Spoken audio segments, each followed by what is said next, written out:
ایک نیک اور باحیا عورت گھر کو جنت کا ٹکڑا بنا دیتی ہے، جبکہ ایک بد کردار عورت ہنستے بستے گھر کو بھی جہنم کا گڑھا بنا دیتی ہے۔ حضرت امام باقر رضی اللہ تعالی عنہ کے پاس ایک شخص آ کر عرض گزار ہوا، یا حضرت مجھے بتایا جائے کہ عورتوں کی وہ کون سی بری عادات اور حرکتیں ہیں جن حرکتوں کی وجہ سے، جن بری عادات کی وجہ سے گھر جہنم کا گڑھا بن جاتا ہے، جو بری عادات گھر کو تباہی کی طرف لے جاتی، بربادی اس گھر کا مقدر بن جاتی۔ مجھے بتایا جائے عورتوں کی وہ کون سی بری عادات ہیں جو گھر میں غربت لاتی ہیں، جو گھر میں پریشانیاں لاتی ہیں۔ انہی عورتوں کی بری عادات کی وجہ سے گھر میں رہنے والا ہر ایک انسان پریشان ہی پریشان حال دکھائی دیتا ہے۔ یہ بری عادات شوہر کی عمر میں سے برکت ختم کر دیتی ہیں، شوہر کی زندگی تباہ و برباد ہو جاتی ہے، شوہر کی زندگی اجیرن بن جاتی ہے۔ مجھے بتایا جائے عورتوں کی وہ کون سی بری عادات ہیں۔ یہ سن کر حضرت امام باقر رضی اللہ تعالی عنہ نے فرمایا جب تم اپنی عورتوں میں یہ بری عادات دیکھو تو انہیں خوب سمجھاؤ، انہیں ان بری عادات سے دور ہونے کی تلقین کرو۔ اگر وہ دور نہ ہوں تو کچھ بھی نہ کرو، ایسی عورتوں کو طلاق دے کر جان چھڑاؤ۔ اگر طلاق نہیں دو گے تو یاد رکھنا ایسی عورتیں تمہاری عزت والی پگڑی کو خاک میں ملا دیں گی، تمہاری عزت کی دھچیاں اڑا دیں گی، تمہیں دونوں جہانوں کا نہیں رکھیں گی۔ ایسی عورتیں ہر وقت اللہ تعالیٰ کے غضب کا نشانہ بنی رہتی ہیں۔ کون سی عورتیں جو یہ 3 عادات اپناتی ہیں؟ کون سی عادات جو میں ابھی تمہیں بتانے والا ہوں؟ ایسی عورتوں پر جلد اللہ کا عذاب برسنے والا ہے، کہیں ایسا نہ ہو کہ تم بھی اس عذاب میں مبتلا نہ ہو جاؤ۔ اس شخص نے کہا حضرت جلدی بتائیں وہ کون سی بری عادات ہیں جو گھر کو تباہی کی طرف لے جاتی ہیں، جو انسان کی عمر میں سے برکت چھین لیتی ہیں، جو انسان کو تباہ و برباد کر کے رکھ دیتی ہیں۔ فرمایا پہلی عادت شوہر پر الزام تراشنے والی عادت۔ الزام چاہے کسی بھی شخص پر تراشا جائے، الزام چاہے کسی بھی عورت پر تراشا جائے، الزام تراشنا یہ بہت بڑا گناہ ہے، اتنا بڑا گناہ ہے جو عورتوں کی نیکیوں کو اس طرح کھاتا ہے، اس طرح کھاتا ہے جس طرح آگ لکڑیوں کھاتی۔ فرمایا جو عورت الزام تراشتی ہے، الزام تراشنے والی عورت اپنی نیکیوں کو ایسی تھیلی میں جمع کر رہی ہوتی ہے جس کے نیچے سوراخ ہی سوراخ ہوتے ہیں۔ فرمایا اگر کسی غیر پر الزام تراشا جائے اس کی نیکیاں تباہ ہو جاتی ہیں، نیکیاں ضائع ہو جاتی ہیں۔ اور جو عورت اپنے ہی شوہر پر الزام تراشے اس کا کیا بنے گا، اس پر کس قدر عذاب برسے گا۔ شوہر پر الزام تراشنے والی عورت خود کو سچا اور شوہر کو جھوٹا ثابت کرنے کی کوشش کر رہی ہوتی ہے، کیونکہ وہ شوہر کو معاشرے میں بے عزت اور ذلیل دیکھنا چاہتی ہے۔ وہ چاہتی ہے کہ میرے شوہر کی عزت والی پگڑی خاک میں مل جائے، شوہر کی عزت والی پگڑی کو کسی کمینے کے پاؤں تلے روندنا دیکھنا چاہتی ہے۔ وہ معاشرے میں شوہر کو ذلیل و خوار ہوتا دیکھنا چاہتی ہے، حالانکہ وہ نادان نہیں جانتی کہ اسی کی عزت کے ساتھ تو میری عزت ہے،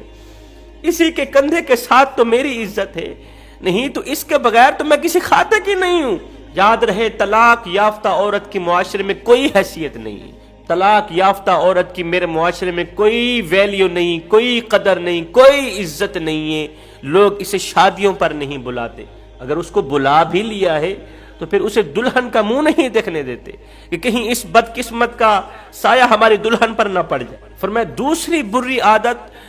اپنی طرف سے بنا بنا کر شوہر کے اندر سے ہزاروں نقص نکالنا، شوہر کے اندر سے ہزاروں خامیاں نکالنا، دوسری عورتوں کے سامنے شوہر کی ہزاروں خوبیوں پہ پردہ دے کے خامیاں بیان کرنا، خامیاں ظاہر کرنا۔ رسول اللہ صلی اللہ علیہ وسلم کی خدمت میں ایک عورت حاضر ہوئی، کہنے لگی یا رسول اللہ میں اپنے شوہر کے ساتھ نہیں رہنا چاہتی، میرا شوہر بد شکل ہے،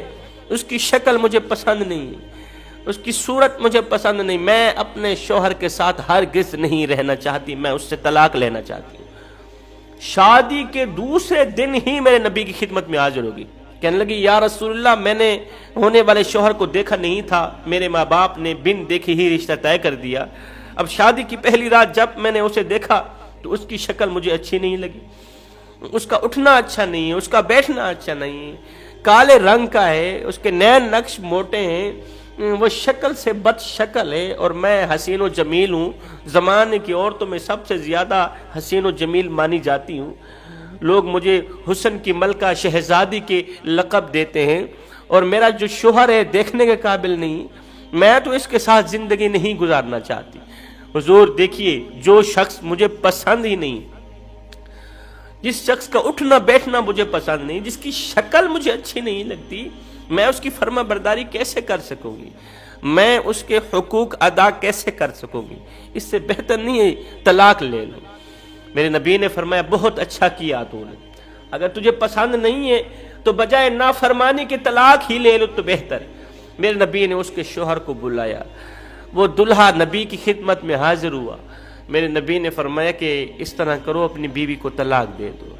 یا رسول اللہ کیوں؟ فرمایا جو عورت تجھے پسند ہی نہیں کرتی، تیری شکل بھی جس عورت کو پسند نہیں ہے، وہ تیری فرما برداری کیسے کرے گی؟ وہ تیرے حقوق ادا کیسے کرے گی؟ بہتر یہی ہے ایسی عورت کو طلاق دے کر جان چھڑا لے جس عورت کو تو اچھا ہی نہیں لگتا، جو عورت تجھے پسند ہی نہیں کرتی، وہ تیری فرما برداری کیسے کرے گی؟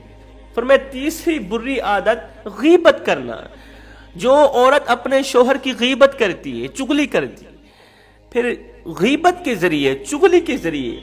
شوہر کو اس کے بھائیوں سے لڑاتی ہے، شوہر کو اس کی بہنوں سے لڑاتی ہے، اپنی غیبت اور چغلی کے ذریعے چھوٹی سی چھوٹی بات کو بڑا کر کے سناتی ہے شوہر کو، وہاں کی سن کر یہاں لگانے والی، یہاں کی سن کر وہاں لگانے والی، پھر دونوں بھائیوں کو آپس میں لڑانے والی، جھگڑانے والی عورت۔ ایسی عورت کو طلاق دے کر جان چھڑاؤ، ورنہ تباہ و برباد ہو جاؤ گے۔